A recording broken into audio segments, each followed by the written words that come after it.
Hello, if this is your first time that you've ever visited my channel, welcome. And if not, welcome back. So for anyone new, my name is Brett. I'm an artist living just outside of Nashville, Tennessee, and you can find me just about everywhere online as TN Artist or The TN Artist. So make sure and look me up on Twitter, Facebook, Instagram, all that kind of stuff. Now this is part 2 of a workshop on painting an Irish sheep herder. And so make sure that you've watched part 1. If you have, let me know below what you think so far of this workshop. You can also get the line drawing from the links below. And so really, well, we've got a lot to cover, so let's get to it.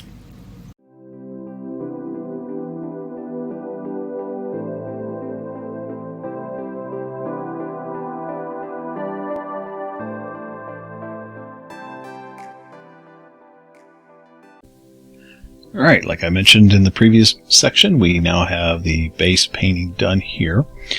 So let's drop back to our hills and sky. Sky is really pretty much done. We're not going to do much else with that because I really want it to be kind of this dreary looking thing. But I think just to give it just a little bit of interest, let's go over here and get just a bit of a lighter color and go with just a bit of a bigger brush and just tap like so, because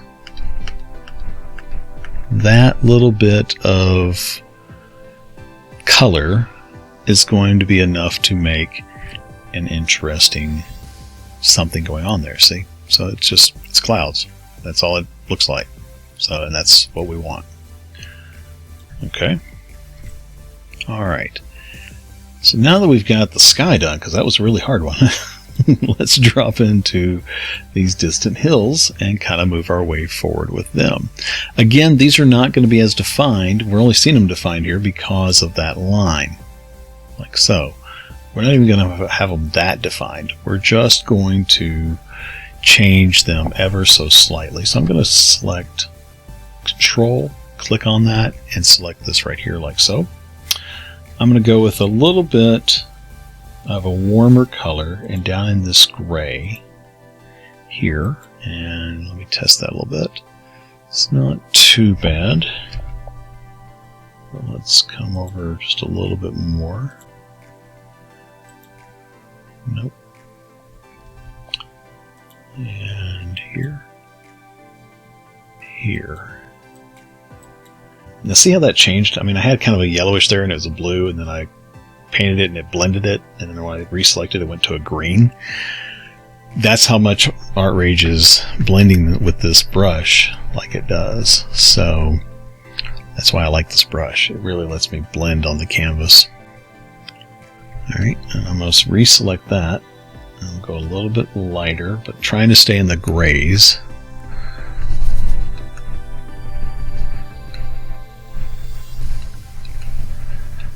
Like so. And put that in there. And bring this across. Just do it that way. I'm going to bring a little bit of this color in.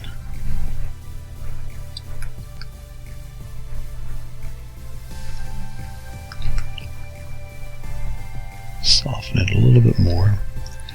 And that's kind of the greenish color I'm looking for. And all I'm doing here is very similar to the clouds, is laying in just really some kind of abstract shapes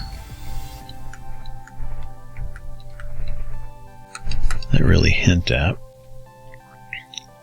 there being some distant hills there that have some sort of texture to them. Okay.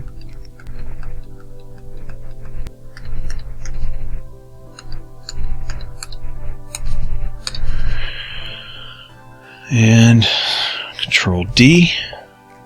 So there we go with that. Now I'm going to zoom in.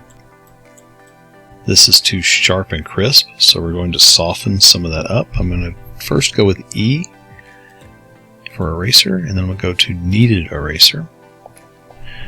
and just kind of erase some of that back so it really kind of fades off into the sky. Some areas more than others. Just kind of soften it on the edge here. So it's not quite so crisp, because it wouldn't be with the perspective. It would just kind of fade off. And then once I've got that, I can go to like the pencil tool and go to, say, something like the soft tip. Select that color. I go along the edges.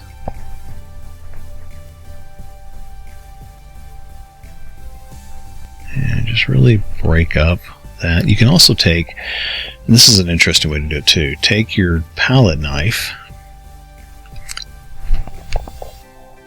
and switch to something like frost.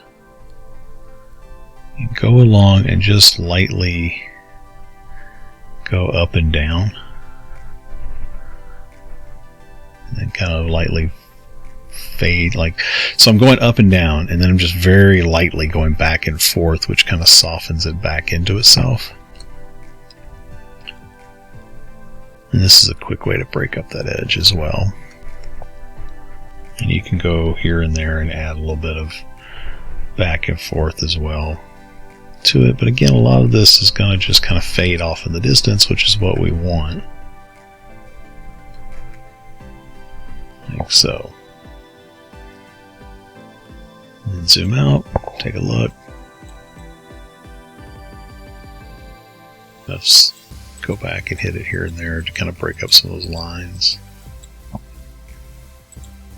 I find that if you just click once with the mouse versus a stylus, it kind of helps break that up a little more. Okay, so now we can see, especially by taking that pencil out, we can see how that is really starting to look like some trees and some stuff in the background. Okay, which again, that's what we want, really soft kind of stuff. Now with this bottom part, you can go with something like the heavy blurred frosting. Really bring this down. Control. Just across. You can do instant blur. Like so. And all I'm doing is click, drag, and let go. And then it does the straight across. So if it's click shift, then it really kind of does that as well. So now I've really got that softened into the background. Maybe too much, may not be. But we're going to add a few different things here and there to kind of help solidify some of that. So we can go to this really kind of a light, almost not white, but it's going to look a lot lighter than it is next to this ocean over here.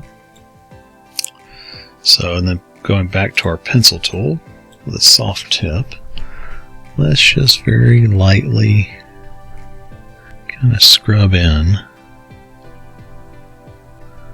the hint of a shoreline. Okay. And then by changing the elevation right there, it's going to go along with that dark and make it feel like it dropped behind it.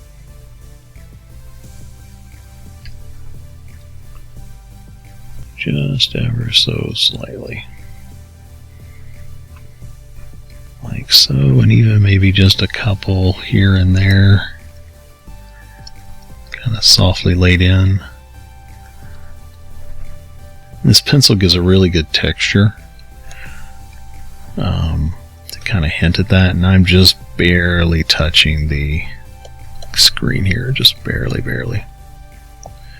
If I was using my regular brushes, like my traditional, it'd be 2 hairs and some air.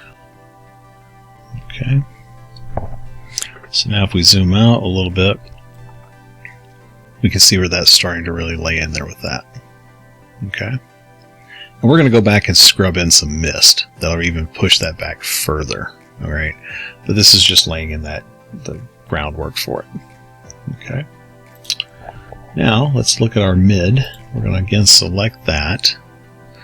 And I'm going to go back to the brush, but I'm going to change brushes. I'm going to, let's look at this inky one and select this.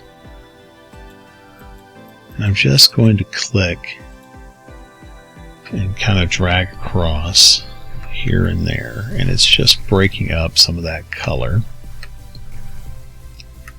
I can also go down here to maybe this darken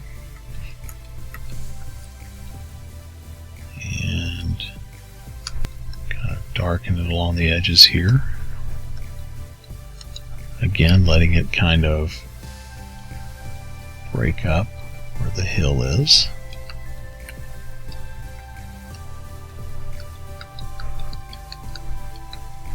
Like so. Let's grab a little bit of this greenish color. Throw a little bit of color in there as well, because that will give the kind of the hint that there's some of the similar grasses and stuff over there.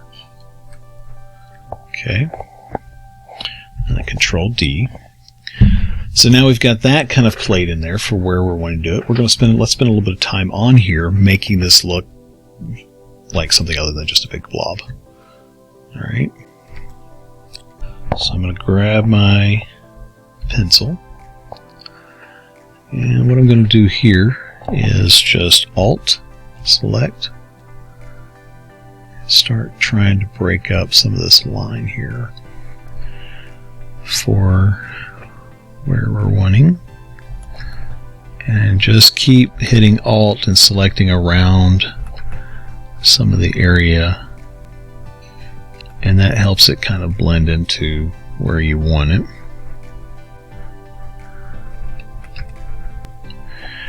Give a little bit of a definition to it. You can also do Control and Shift if you want to have just a little bit of idea of where that should be for touching the water.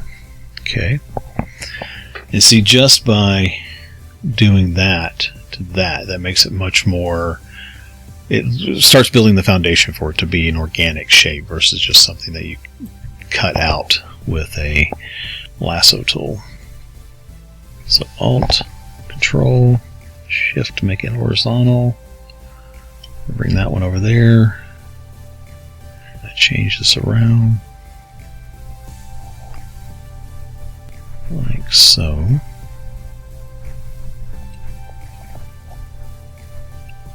Okay. Now you can also use other things like the inking tool if you want a little bit more of a refined edge, a sharper edge. But again, these are off in the distance, so I really don't. You can use the glue pen to get some different shapes and stuff in here. You got to be careful with it because it does go a little dark like that is.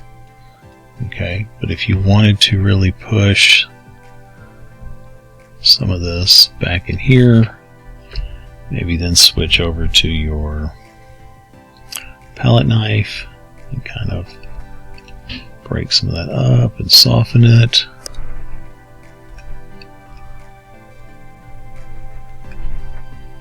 Like so. Whoops.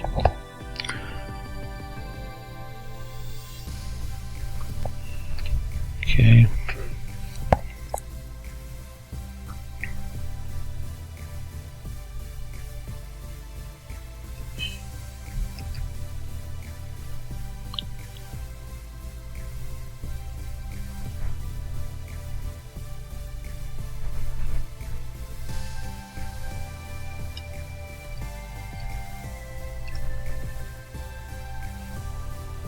And then just kind of keep building it up. Again, we're going to soften some of this back with some fog, so I don't want to get overly caught up in the minutia, but just want to really kind of break up some of this.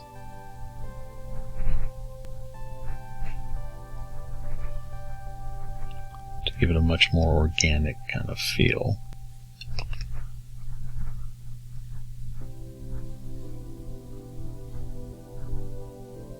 And for some of this, I want to go with a little bit darker color, and Shift Control, Shift Control, Shift Control. And I do that because it lets me kind of visually see where the horizontal should be for the hitting the water.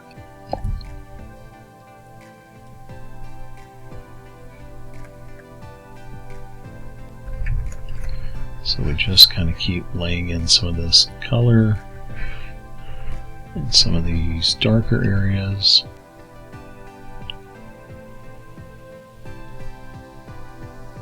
Here.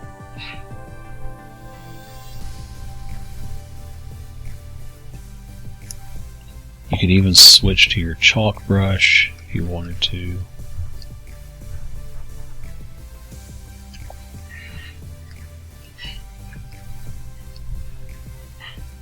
This. It gives you a similar line, but just a little bit fatter. And again, just kind of keep Alt clicking to select some of the color that's around and kind of soften it into each other.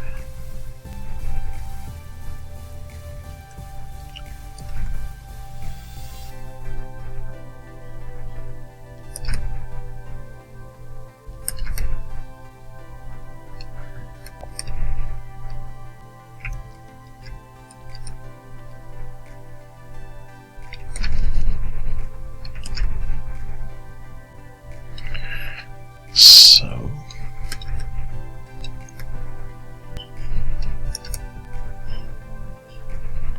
okay.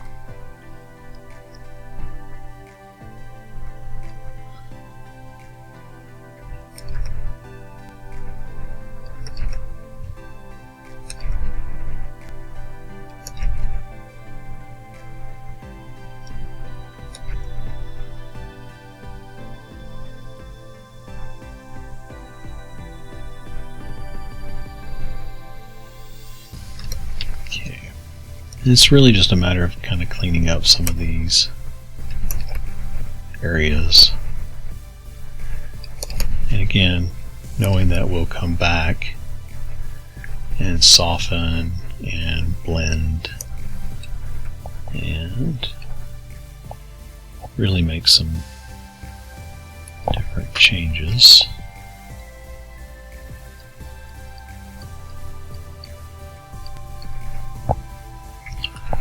But this is all part of the underpainting.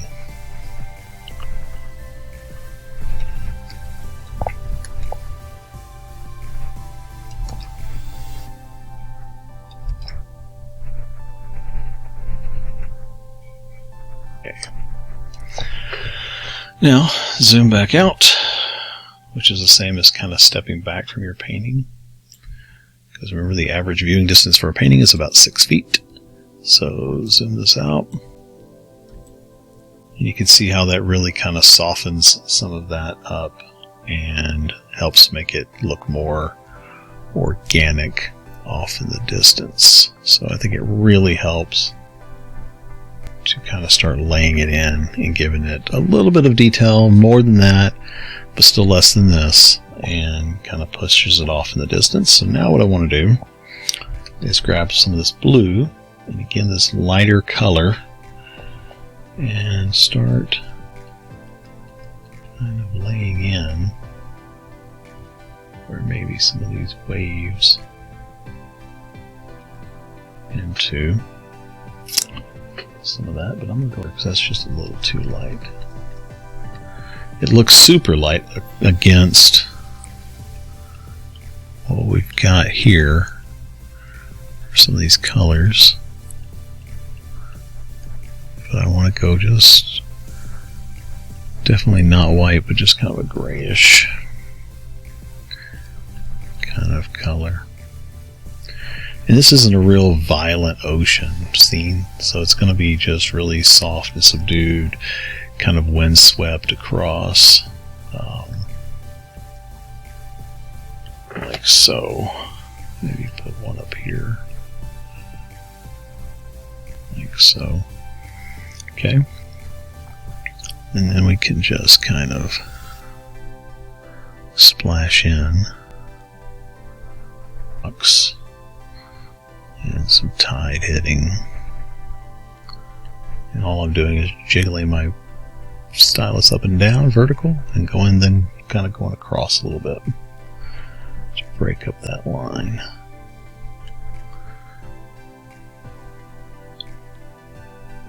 Like so.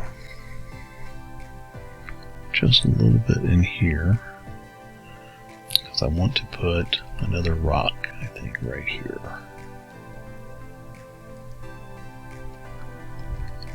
Okay, and that starts laying in some of that with it. So now what I want to do is I'm going to pull up my stencils, and I'm going to get, there's one that I have for doing oceans. It's this one right here. Okay, and this is just, again, stencils are great for saving time. And that is what this is going to be used for. So all I'm doing is just really quickly going back and forth over this ever so slightly and moving around, not trying to fill in everything, but just add a little bit of movement. And I stretched it by doing Shift and Control, and then Alt and Control lets you change it. So like if I do Alt, I can spin it. Okay. If I do Control, I can change the scale. If I do Shift and Control and go right or left, I can change the stretch of it. So I'm using this because I could sit here and do all of these strokes with my pen, but I can get this more of a consistent kind of look by just using a stencil ever so slightly. Okay.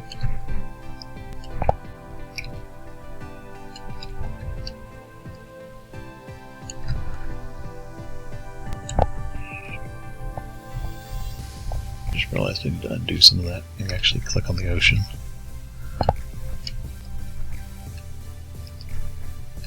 And use my layers so I'm not painting over the rocks that I just did. Like so.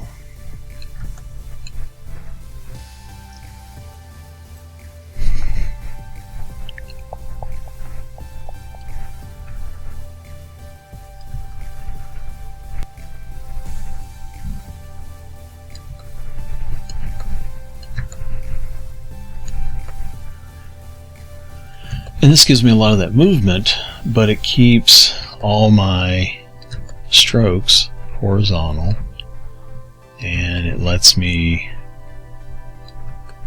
really quickly lay in. And I can come back and redo some of these and add dark and add light as needed. But for now, this just is a great way to kind of lay in that off in the distance, so you can kind of see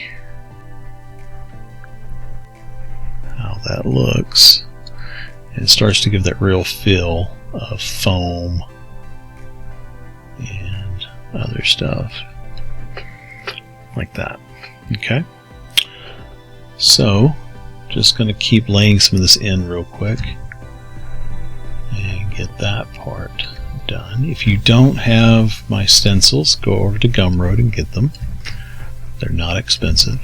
If you aren't a patron, you can come over to Patreon, become a patron, and you actually get a discount on all of my stencils and brushes.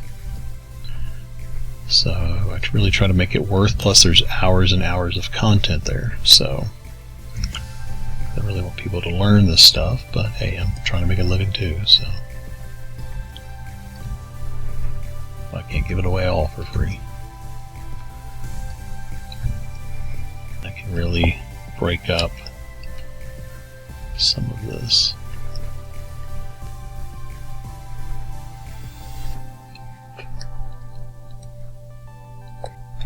Like so.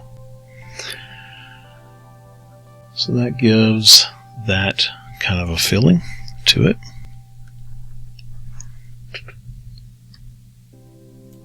The stencil. And then between these, so maybe right here, we can add another layer. And this is where I want to kind of push a lot of this back into that foggy area. So what I'm going to do is I'm going to take my roller brush, a little bit of a bluish white, and just kind of lay in some color here, and then go to my palette knife, heavy blurred frosting, make it really large, and all I'm going to do is go in a circular motion. And because this is on its own layer, it's going to allow me to really kind of glaze this in. So I can get all these circular motions done, like so, and break up some of this, like so. Then I can come back over here and lower the opacity down and see how that really kind of pushes some of that back.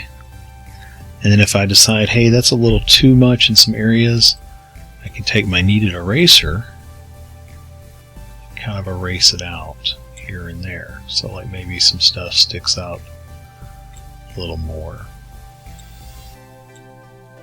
And then again, I can hit it with the palette knife, again with the kneaded eraser, and I find by doing it this way and kind of going back and forth, it really does allow me to get a nice look to it, you know. So it really lets me kind of control where I want. Okay, so I'm going to bring this brush size back down.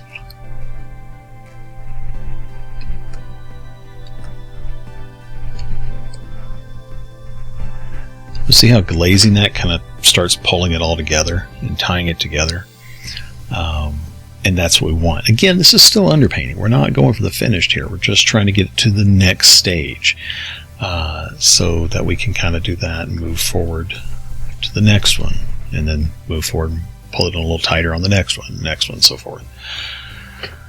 But this helps kind of really give that feel of atmospheric perspective. And you can see just by having that little bit of light there, it looks like a cloud in the distance. You've definitely got this feel of this is one that's in front of the other there. So it really does all kind of start tying together. Okay, so let's save this one and then we'll go into the next one.